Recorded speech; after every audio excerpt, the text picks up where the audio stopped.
जय श्री कृष्णा। कान्हा जी सदा आप सभी की रक्षा करें।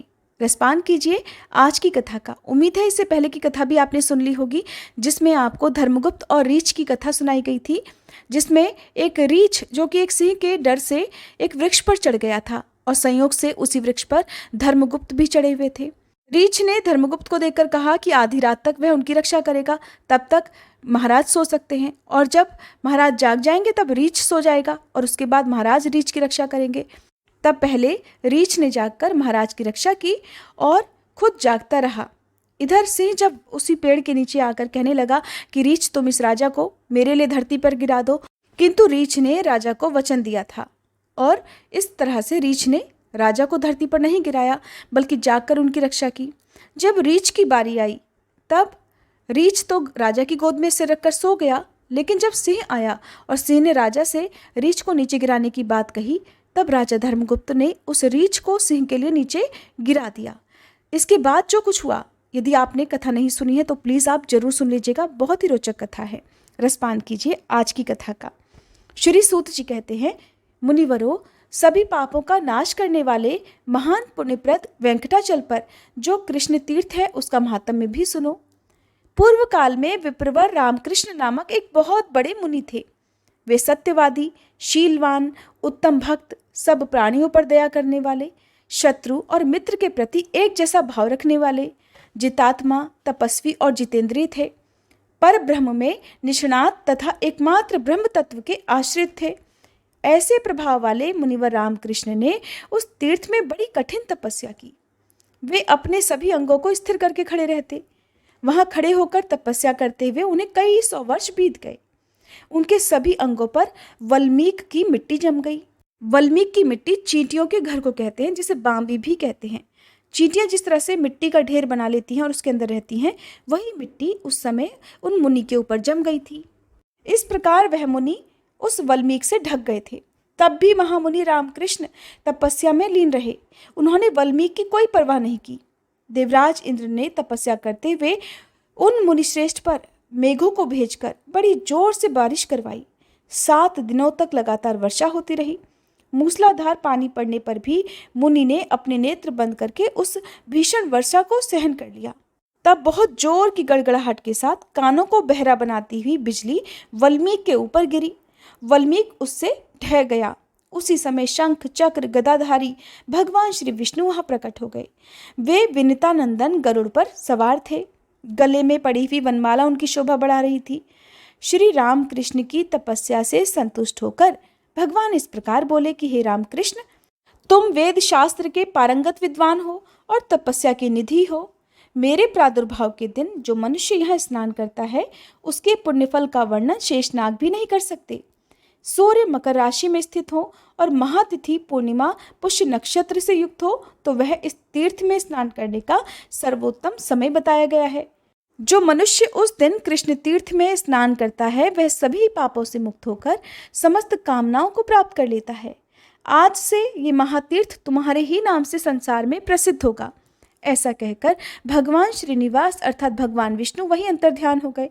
उस तीर्थ का ऐसा प्रभाव है कि वह बड़े बड़े पापों को भी शुद्ध करने वाला है, मनुष्यों की बुद्धि को शुद्ध करता है और उन्हें संपूर्ण ऐश्वर्यों को देता है। ब्राह्मणों, इस प्रकार आप लोगों से यह कृष्ण तीर्थ का महात्म्य बताया गया। जो भी इसके श्रोता और वक्ता हैं, वह इन दोनों को ही विष्णुलोक प्रदान करने वाला है। अब मैं भगवान वेंकटेश्वर के वैभव का भी वर्णन करूंगा, जिसे सुनकर मनुष्य सभी पापों से मुक्त हो जाता है। जो मनुष्य एक बार भगवान वेंकटेश्वर का दर्शन कर लेता है, वह मोक्ष को प्राप्त होता है। सतयुग में जो पुण्य 10 वर्षों में प्राप्त किया जाता है, वही त्रेता में 1 ही वर्ष में, द्वापर में 5 महीनों में और कलयुग में केवल 1 ही दिन में सिद्ध हो जाता है।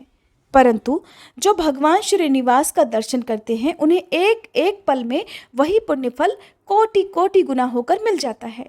श्री भगवान वेंकटेश्वर में संपूर्ण तीर्थ, सभी देवता, मुनि और पितर विद्यमान हैं। भगवान वेंकटेश का सच्चिदानंदमय विग्रह श्रेष्ठ शंख से पूजित है। उसके स्मरण करने मात्र से यमराज की पीड़ा भी नहीं होती।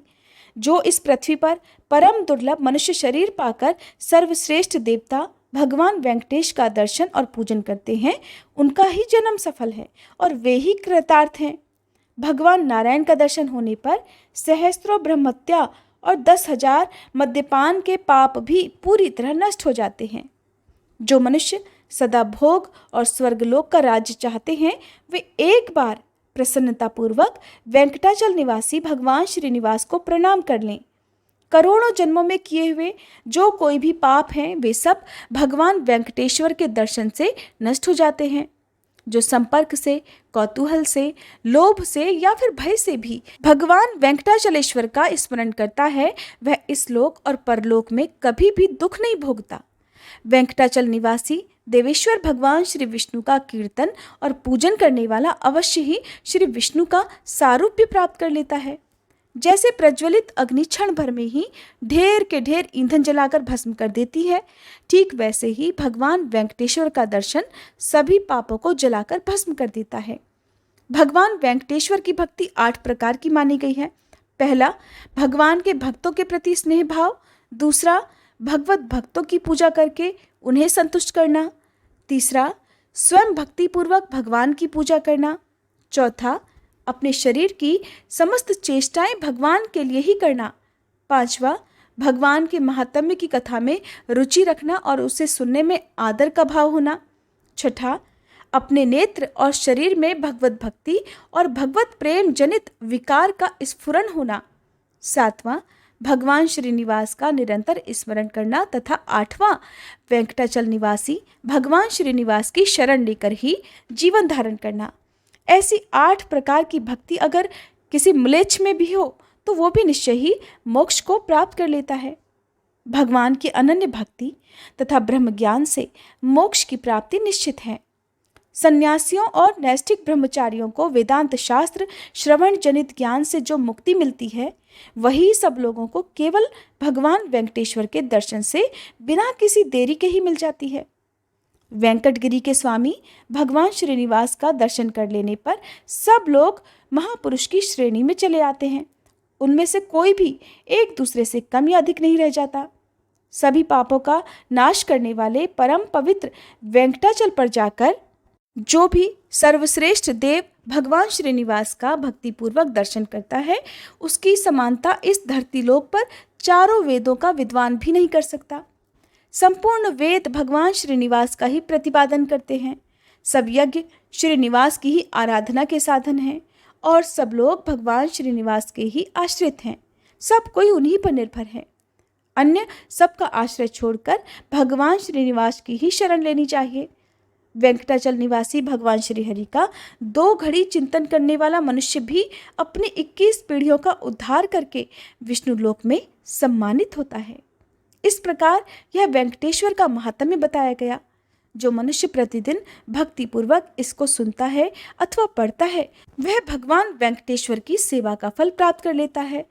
वेंकटाचल पर चढ़ने के पहले उस पुण्यवर्धक पर्वत की इस प्रकार प्रार्थना करनी चाहिए कि हे स्वर्णाचल, हे महापुण्यमय, सर्वदेव सेवित गिरिश्रेष्ठ, ब्रह्मादि देवता भी जिनकी श्रद्धा पूर्वक सेवा किया करते हैं, उन्हीं आपके ऊपर मैं अब अपने दोनों पैरों से चलूंगा। मुझ पाप चेता पुरुष के इस पाप को आज आप कृपा पूर्वक क्षमा कर दीजिएगा। आपके शिखर पर निवास करने वाले भगवान लक्ष्मीपति का आप मुझे दर्शन कराइए। इस प्रकार पर्वत श्रेष्ठ वेंकटाचल की प्रार्थना करके मनुष्य उस पर धीरे धीरे चले। ऊपर पहुंचकर सभी पापों का नाश करने वाले परम पुण्यमय स्वामी पुष्करणी तीर्थ में नियम पूर्वक स्नान करे। इसके बाद पितरों को पिंडदान करे। ऐसा करने से स्वर्गवासी पितर मोक्ष को प्राप्त होते हैं और नरकवासी पितर स्वर्ग में चले जाते हैं। इसके बाद उस पर्वत के ऊपर जो सब तीर्थों में श्रेष्ठ और पवित्र पाप विनाशन नामक तीर्थ है, जिसके स्मरण मात्र से मनुष्य फिर गर्भ में नहीं आता, उसके पास जाकर उसमें स्नान करना चाहिए। वह स्वामी तीर्थ से उत्तर दिशा में है। वहाँ स्नान करने से मनुष्य वैकुंठ धाम में जाते हैं। पूर्व काल में भद्रमती नामक एक श्रेष्ठ ब्राह्मण थे जो वेद वेदांगों के पारंगत पंडित थे, परंतु वे बड़े दरिद्र थे। उनके पास जीविका का कोई साधन नहीं था। उन बुद्धिमान ब्राह्मण ने संपूर्ण शास्त्र, पुराण और धर्मशास्त्रों का श्रवण किया था। उनकी 6 पत्नियां थीं। कृता, सिंधु, यशोवती, कामिनी, मालिनी और शोभा, ये उनके नाम थे। उनके गर्भ से ब्राह्मण ने 200 पुत्र उत्पन्न किए थे। वे सभी पुत्र आदि भूख से पीड़ित हो रहे थे। अपने प्यारे पुत्रों और प्रियतमा पत्नियों को भूख से व्याकुल देखकर दरिद्र भद्रमती विलाप करने लगा कि हाय, भाग्यहीन जन्म को धिक्कार है, धन और कीर्ति से रहित इस जीवन को धिक्कार है, उस जीवन को भी धिक्कार है, उस जन्म को भी धिक्कार है जिसमें धनाभाव के कारण अतिथियों का सत्कार भी नहीं हो पाता हो। ज्ञान और सदाचार से शून्य इस जीवन को भी धिक्कार है, और बहुत संतानों वाले मनुष्य के धनहीन जन्म को भी धिक्कार है। ब्राह्मण, पुत्र, पौत्र, भाई, बंधु और शिष्य आदि सभी मनुष्य धनहीन पुरुष को त्याग देते हैं। जो धनवान है वो चाहे निर्दयी हो या दयावान, गुणवान हो या फिर गुणहीन, मूर्ख हो या पंडित, और सब धर्मों से युक्त हो या फिर धर्महीन हो, अगर वह ऐश्वर्य के गुण से युक्त है तो वही पूजने योग्य होता है। अहो, दरिद्रता आज बड़ा भारी दुख है, उसमें भी आशा तो अत्यंत दुखदायिनी होती है। आशा के वशीभूत होकर मनुष्य क्षण क्षण में दुख भोगते हैं। जो आशा के दास हैं वे सभी संसार के दास हैं, और जिन्होंने आशा को अपनी दासी बना लिया है उनके लिए ये संपूर्ण जगत दास के समान है। अहो, दरिद्रता अर्थात गरीबी सबसे बड़ा दुख है, महान दुख है। उसमें भी पुत्र और पत्नियों का अधिक होना तो और भी दुखदायी है। इस प्रकार विलाप प्रकट करके सभी शास्त्रों के अर्थ ज्ञान में पारंगत विद्वान भद्रमती मन ही मन ऐसे धर्म का विचार करने लगे कि जो अत्यंत ऐश्वर्य प्रदान करने वाला हो। उस समय उनकी पत्नियों में जो कामिनी नाम वाली पतिव्रता पत्नी थी, उसने अपने पतिदेव से कहा, भगवान, मेरे प्राणनाथ, मेरी एक बात सुनिए। ऋषि मुनियों से सेवित सुवर्ण मुखरी नदी के तट पर देवताओं के निवास करने योग्य परम पवित्र वेंकट पर्वत है। उसके शिखर पर सभी पापों का नाश करने वाला पावन तीर्थ है। महामते, आप पत्नी और पुत्रों के साथ वहीं चलकर पाप नाशन तीर्थ में स्नान कीजिए। मैंने बचपन में अपने पिता के पास नारद जी के मुख से उस तीर्थ का महात्म्य इस प्रकार सुना था कि सब पापों का नाश करने वाले परम पवित्र वेंकटाचल पर पाप नाशन नामक एक महान तीर्थ है, जो सभी दुखों को दूर करने वाला और सभी प्रकार की संपदाओं का दान करने वाला है। उसमें संकल्प पूर्वक स्नान करके अधिक ऐश्वर्य प्रदान करने वाले धर्म का मन ही मन चिंतन करना चाहिए। सब दानों में उत्तम भूमि दान है। वह परलोक में उत्तम फल की प्राप्ति कराने वाला तथा सभी मनोवांछित कामनाओं को देने वाला है। भूमि दान देकर मनुष्य अपनी सभी अभीष्ट वस्तुओं को प्राप्त कर लेता है। नारद जी की ये बात सुनकर मेरे पिता बहुत प्रसन्न हुए थे। उन्होंने फिर शेषाचल पर जाकर पाप नाशन तीर्थ में स्नान करने के बाद एक क्षत्रिय ब्राह्मण को भूमिदान दिया, जो समस्त ऐश्वर्यों को देने वाला है। उसी से मेरे पिता इस संसार में सब प्रकार से सौभाग्यशाली हुए और हे प्रभु, अंत में भगवान विष्णु के परम धाम में गए। महाभाग, आप भी गिरिश्रेष्ठ वेंकटाचल पर चलकर सभी कामनाओं को देने वाला भूमिदान कीजिए। अग्निहोत्री क्षत्रिय ब्राह्मण को थोड़ी सी भी भूमि का दान करके मनुष्य पुनरावृत्ति रहित ब्रह्मलोक को प्राप्त हो जाता है। वेंकटाचल पर्वत पर किया हुआ भूमिदान सभी पापों का नाश करने वाला है। जो ईख, गेहूं, धान और सुपारी आदि वृक्षों से युक्त पृथ्वी का दान करता है, वह साक्षात श्री विष्णु के समान है। जीविकाहीन कुटुंबी और दरिद्र ब्राह्मण को थोड़ी सी भूमि देकर मनुष्य भगवान विष्णु के सायुज्य को प्राप्त होता है। अपनी पत्नी की ये बात सुनकर और शेषाचल निवासी भगवान विष्णु का ध्यान करके भद्रमती ब्राह्मण बहुत संतुष्ट हुए। फिर उन्होंने अपनी बुद्धि से परम उत्तम क्रीड़ाचल पर्वत पर जाने का निश्चय कर लिया। वे पूर्णतः धर्मपरायण थे। धर्म में उनकी विशेष श्रद्धा थी। अपनी पत्नी के साथ फिर वे सुशाली नाम वाली नगरी में गए और सब ऐश्वर्य से संपन्न विप्रवर सुघोष से उन्होंने 5 हाथ भूमि मांगी। सुघोष भी बड़े धर्मात्मा थे।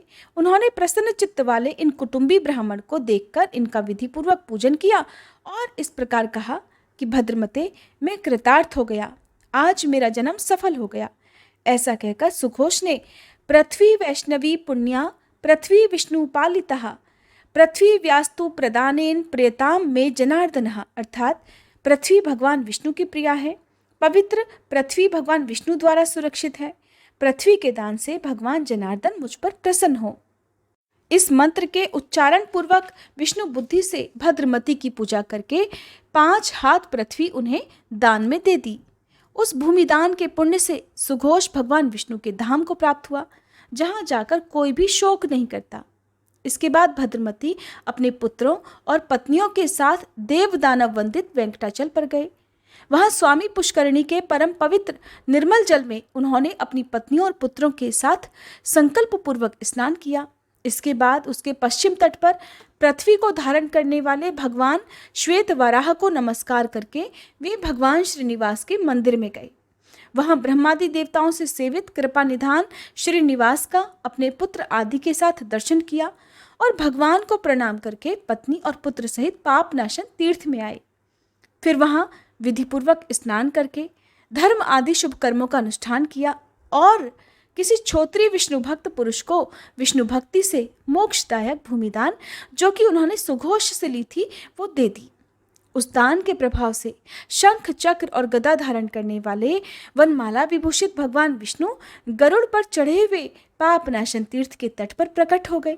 उस समय शांत स्वभाव वाले भद्रमती ने भगवान की इस प्रकार स्तुति आरंभ कर दी कि सबके कारण रूप आप भगवान को नमस्कार है, सबको पालन करने वाले आपको नमस्कार है, समस्त देवताओं के स्वामी आपको नमस्कार है, दैत्यों का संहार करने वाले आपको नमस्कार है, जो भक्त जनों के प्रियतम, पापों के नाशक तथा दुष्टों के संहारक हैं, उन जगदीश्वर को बारंबार नमस्कार है, जिन्होंने किसी विशेष हेतु से वामन रूप धारण किया, जो नार स्वरूप जल में निवास करने के कारण नारायण कहलाते हैं, जिनके विक्रम की कोई सीमा नहीं है और जो शंख चक्र खड्ग और गदा धारण करते हैं, उन भगवान पुरुषोत्तम को बारंबार नमस्कार है। क्षीर सिंधु में निवास करने वाले हे भगवान आपको नमस्कार है। अविनाशी लक्ष्मीपति को नमस्कार है, जिनके अनंत तेज की सूर्य आदि से भी तुलना नहीं हो सकती, उन भगवान को नमस्कार है। तथा जो पुण्य कर्म परायण पुरुषों को स्वतः प्राप्त हो जाते हैं, उन कृपालु श्रीहरि को बारंबार नमस्कार है। सूर्य और चंद्रमा जिनके नेत्र हैं, जो सभी यज्ञों का फल देने वाले हैं, यज्ञांगों से जिनकी शोभा होती है और जो साधु पुरुषों के परम प्रिय हैं, उन भगवान श्रीनिवास को बार बार नमस्कार है। जो कारण के भी कारण शब्द आदि विषयों से रहित अभीष्ट सुख देने वाले तथा भक्तों के हृदय में वास करने वाले हैं, उन भक्त वत्सल भगवान को नमस्कार है। अद्भुत कारण रूप आपको नमस्कार है। मंदराचल पर्वत धारण करने वाले हे कच्छप रूपधारी आपको नमस्कार है। यज्ञ वराह रूप में प्रकट होने वाले आपको नमस्कार है। हिरण्याक्ष को विदीर्ण करने वाले आपको नमस्कार है। वामन रूपधारी आपको नमस्कार है। क्षत्रिय कुल का अंत करने वाले परशुराम रूप में आपको नमस्कार है। रावण का वध करने वाले हे श्री राम रूपधारी आपको नमस्कार है तथा नंद नंदन श्री कृष्ण के बड़े भाई बलराम रूप में आपको नमस्कार है। हे कमलाकांत आपको नमस्कार है। सबको सुख देने वाले आपको नमस्कार है। भगवान आप शरणागतों की पीड़ा का नाश करने वाले हैं, आपको बारंबार नमस्कार है। ब्राह्मण भद्रमती के इस प्रकार स्तुति करने पर भक्त वत्सल दयानिधान भगवान श्रीनिवास ने बड़े वात्सल्य पूर्वक कहा, तात तुम्हारा कल्याण हो। तुम्हारे इस महास्तोत्र से मैं अत्यंत संतुष्ट हूँ। हे ब्राह्मण, तुम इस संसार में पुत्र पौत्र आदि के साथ सभी सुखों से संपन्न होकर सुख भोगने के बाद अंत में मोक्ष प्राप्त करोगे। ऐसा कहकर भगवान श्री विष्णु वहीं अंतर्ध्यान हो गए। हे ब्राह्मणों, इस प्रकार मैंने पाप नाशन तीर्थ की महिमा और उसके तट पर भूमिदान करने के महत्व का भी वर्णन कर दिया। जय श्री कृष्णा। उम्मीद है हर बार की तरह आज की कथा भी आपको पसंद आई होगी। कथा सुनने के बाद प्लीज़ वीडियो को लाइक ज़्यादा से ज़्यादा लोग कीजिएगा और अगले अध्याय में भी आप बहुत ही रोचक कथा सुनने वाले हैं।